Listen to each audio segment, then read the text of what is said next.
Friends नमस्कार आपण माननको मोर channel Indian flavour को बहुत बहुत स्वागत जनाऊे।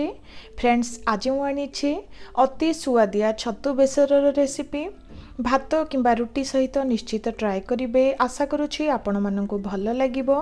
जदि भल लगे तो गोटे लाइक करदेवे। नुआ थांती तो आगो को नुआ नुआ वीडियो देखिबा पाई चैनल टी को सब्सक्राइब करने को भूलिबे नहीं।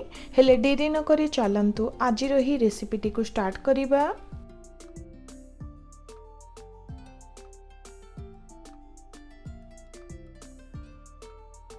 फ्रेंड्स प्रथमे चलंतु छतु पाई बेसर टी प्रस्तुत करिबा।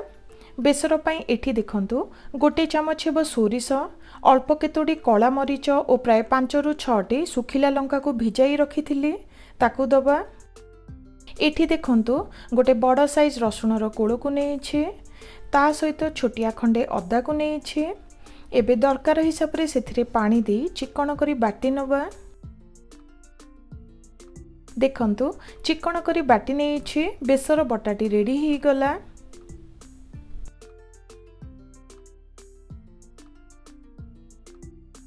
एठी देखंतु 500 ग्राम हेब छतु को नहीं छतु को भल भाव रे धोई सफा करी नहीं। एबे देखंतु छुरी साहाय्य छतु को एही परी छोटिया छोटिया खंड रे काटी नबा।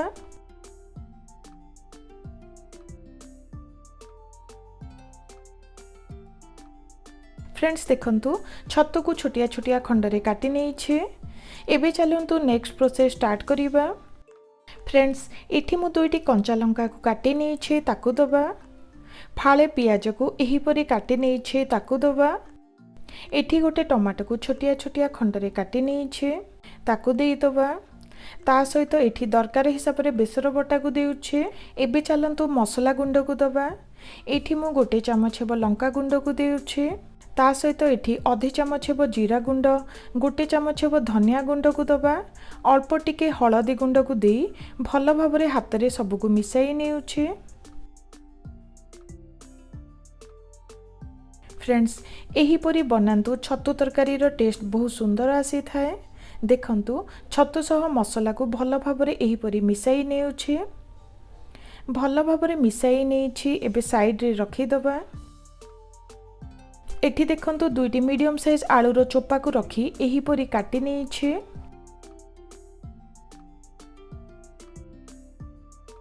सोरिष तेल रे तरकारी रो टेस्ट बहुत सुंदर आसी थाए। एठी मु 2 चामच हेब सोरिष तेल को किछि समय पई गरम करि नेउछि।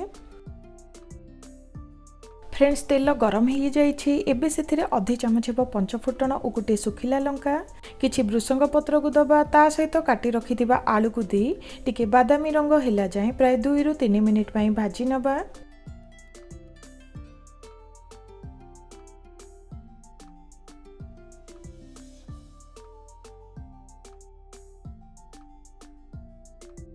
किछि समय परे देखंतु आलू हल्का टिके भाजी गलाणी। एबे मैरिनेटेड छतु को दबा।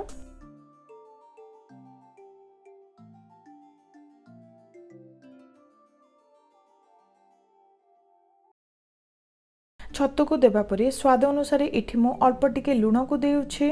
स्वाद हिसाब रे लुण को देला परे भल भाव रे सब को मिसाई नबा। फ्रेंड्स देखंतु भल भाव रे सब को मिसाई नेली। एबे कवर करि नेउछे।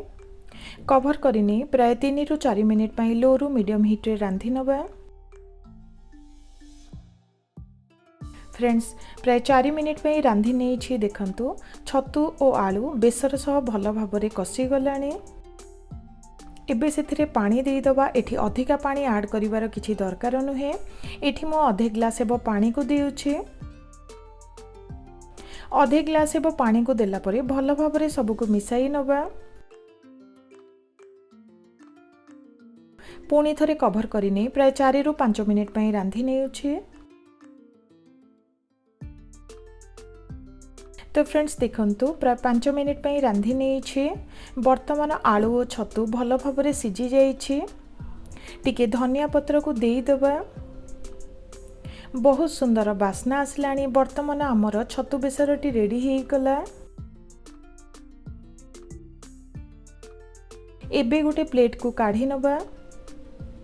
तो फ्रेंड्स ट्राए करिवे एही छतु बेसर केमिति लागिला निश्चित शेयर करिवे। जदि भल लगे तो वीडियोटी को गोटे लाइक करदेवे नुआ थांती तो आगु को नुआ नुआ वीडियो देखिबा चैनल टी को सब्सक्राइब करने को भूलिबे नहीं। रहुछि नमस्कार।